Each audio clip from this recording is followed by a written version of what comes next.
1h10. Voltamos ao vivo na programação da Rádio Nova Brasil FM. Comigo, Bárbara Lins, sempre entre meio-dia e 2h da tarde.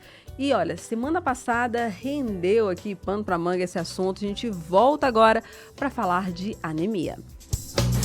Mesa para dois. Saúde e bem-estar.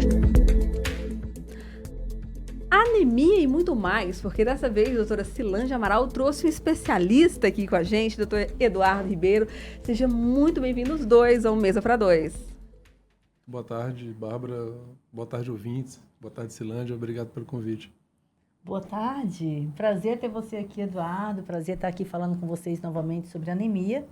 Tivemos muitas perguntas, né? Muitas participações. Eu acho que vale muito a pena a gente voltar a esse assunto. Sim. Né? Que é de interesse de todo mundo, na verdade. De todo mundo, né? E causa muitos medos, mexe muito com a gente. A gente estava falando, né, doutora Cilange, semana passada, um pouco dessa questão, principalmente para pessoas que nem eu, nós somos grávidas, ou então mulheres que estão passando por algum quadro que o exame dá um pouco alterado e aí acende um alerta que o doutor Eduardo, imagino, recebe como um especialista hematologista aqui em Brasília. Recebe muita gente com dúvida, com medo, com urgência, assim. Meu marido mesmo, quando saiu o resultado do meu exame, falou assim, não, a gente vamos pagar agora, nem espera plano de saúde, não. Vamos correndo, a gente vai lá e paga, porque não pode correr riscos.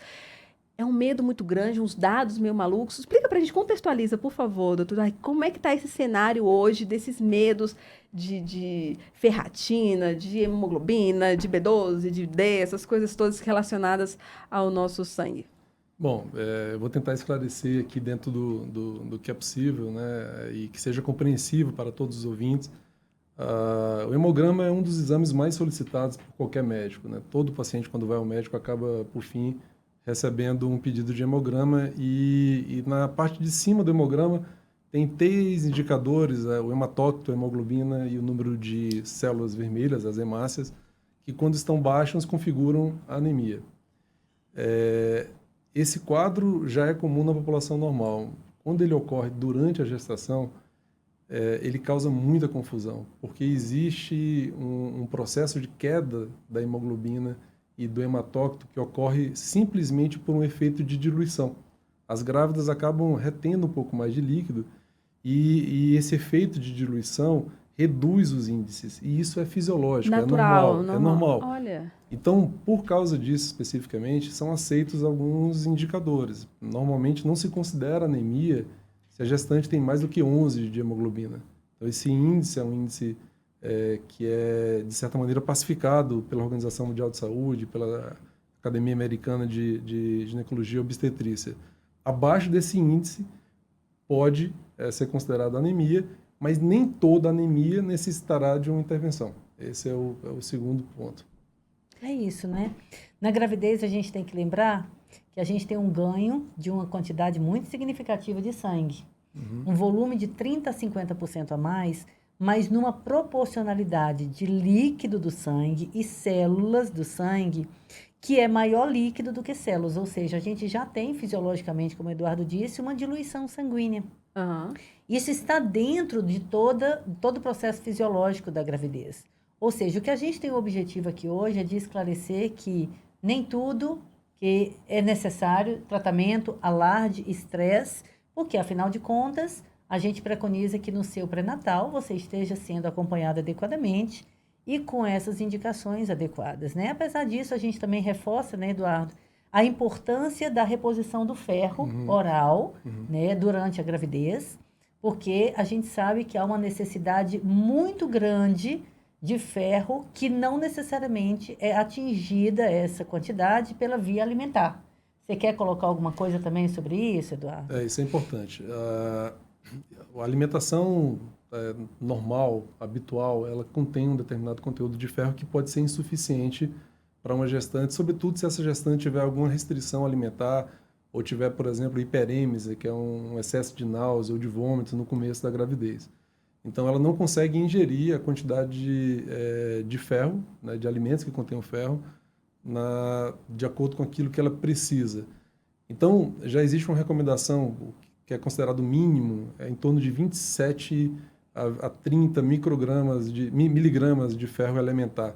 Só para você ter ideia do que é isso, qualquer suplemento desses mais comuns, multissuplementos que são administrados para gestante, já tem cerca de 40, 60, Olha. 100 miligramas. Isso costuma ser o suficiente.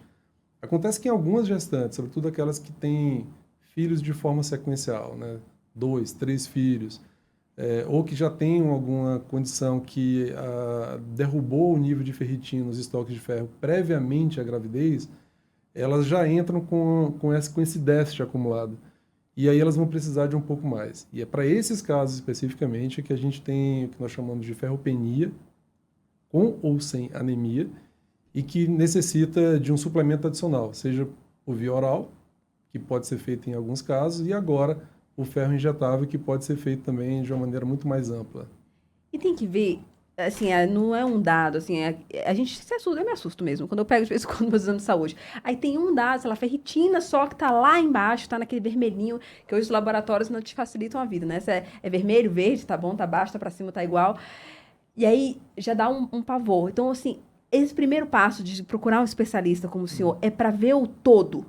É para ver o contexto, assim, também, e a interferência com outras possíveis, sei lá, vitamina, ou outra possível cenário e itens lá dentro do meu hemograma? Perfeito. O nível de ferritina ideal é acima de 30. Tá? Considera-se que para iniciar uma gravidez, que talvez se você tiver acima de 50, terá um estoque de ferro suficiente para chegar até o terceiro trimestre, até a fase final da gravidez. Mas esse nível acima de 30 é o que é pacificado. Tá? É o recomendado em todo o mundo. Há uma controvérsia porque existem dados controversos também e que são seguidos até por alguns colegas que preconizam índices maiores, mas eles não têm substrato suficiente e confiável para que seja adotado. O grande problema, na verdade, é a anemia ferropriva.